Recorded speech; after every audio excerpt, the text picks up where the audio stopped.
Мирот Божи, браќа и сестри, не услов, туку предуслов. Немаме мир, немаме ништо во животот. Затоа и првата ектенија на литургијата, која ја и произнесуваме, е во мир на Господа се помолиме. Сега во ова послание до Ефесијаните така и почнува. Зашто тој е нашиот мир. Значи, Господ е нашиот мир. Ние немаме друг мир. Еве гледате, во овие дена е во актуелно мирот што треба да се постигне во Украина. Велите, може без Бога да се постигне мир. Условно речено, за пак после да има војна. Траен мир само со Бога може. На тоа не учи апостолот овде кога вели, зашто тој е нашиот мир, кој од двата народи направи еден и ја разруши преградата што беше меѓу нив. Кои два народи? Едниот е избраниот народ Божи, Израилот, кому му е откриена заповедите Божи и целиот закон Божи. А вториот се незнабожците. Меѓу нив Христос направи мир. Зашто не затоа што ќе имаше војни вака и така дури има. Мир е во суштина една логика на постоењето да има народот. А тоа Христос го направи. Тој дојде со својата жртва во суштина направи помирување помеѓу евреите и незнабожците. Тоа го кажува апостолот и вели: тој со своето тело го уништи непријателството, а законот на заповедите и одредбите го бесили, за да создаде во себе од двата народа еден нов човек, воспоставувајќи мир, та во едно тело да ги помири обата со Бога преку крстот.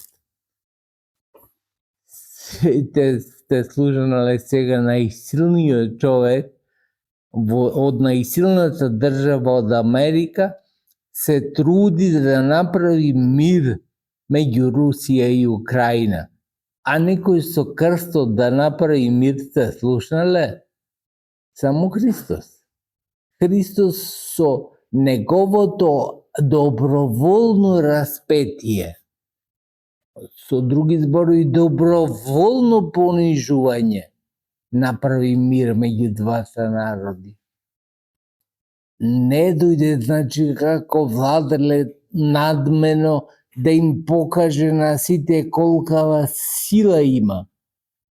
Туку дојде со смирението на крстот да ги помири незнабожците со оние на кои им беше откриен законот Божија, тоа се евреите. И тоа го направи.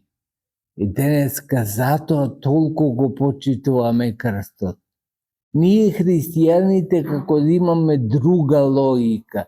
Сите барат сила во државите, во државноста на владелите нивни, ние бараме со смирение и со крстот да ги решаваме сите проблеми. Зошто? Зашто имам пример дека е тоа можно. Христос тоа го направи. Тој ги помири непомирливите народи, а тоа се евреите и незнабожците. И тоа го направи не со сила, ги собра на едно место и му рече вака ќе прави, тоа ќе ви ја откинам главата. Туку не, тој се откина главата себе си за да ги помири и едните и другите. Ето го имаме само во христијанството. Нема друг Бог таков жртвен како што е нашиот Бог. Се жртвува за нас. И затоа станува и жртвата понатаму која дават мачениците, која се дава во црквата воопшто со сила и со цена. Затоа што силата е во смирението што ја дава жртвата. Тој дојде да ви благовести мир на сите вас, и далечни и блиски, зашто преку него едните и другите имаме пристап кај Отецот во едниот дух. Значи, тој не помери како во едно семејство. Често пати имаме одредени различни мислења во семејството.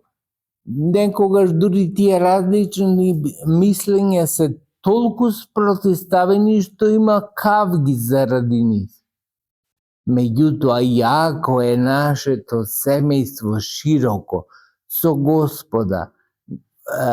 Христос како Син Божи не помири со Отецот.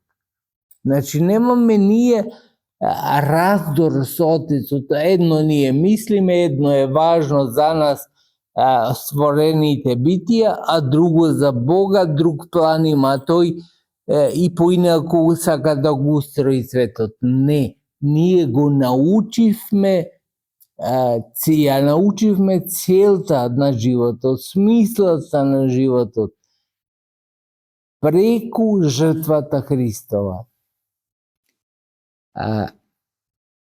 И така, вие веќе не сте туѓи придојдени, туку сте им сожители на светителите и членови на Божјото семејство.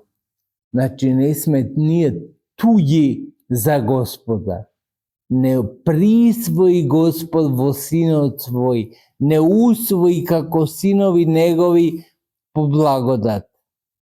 Зашто Синот Божи е роден негов син, а ние сме синови повторно, ама по благодат. Не сме исто родени како неговиот првороден син. Тоа сака да го каже апостолот, ама на крај завршува едно семејство сме. Дали со првородниот син не сте родени како првородниот, ама сте по благодат синови, деца Божи. Тоа е важно дека сме едно семејство со Господа. А во семејството и да имаме, напомнав, пречки, проблеми, сепак постои една жртвеност во семејството. Јас не познавам мајка која не би се жртвувала за своите деца. Тоа сака да го каже апостолот, едно семејство сме. Ако мајката која е створена и толку жртвеност има за своите деца, колку повеќе има нашиот Отец Небесен, го даде својот син да се жртвува за нас.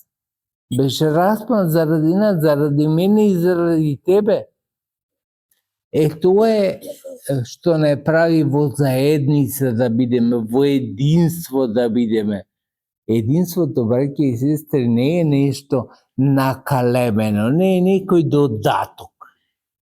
Па евентуално и можеме без единство, ќе се караме меѓу себе, ама ќе бидеме пак едно семејство. Не, смислата на кавгите во семејството е да се живее понатаму во хармонија. Тоа беше пред доаѓањето Христово на некој начин незнаборците и евреите живеа во кавга, ама сега Господ не помири сите. Сите сме во заедница, едно семејство сме. Тоа е друго што евреите остануваат упорни во тоа дека само во нив е вистината.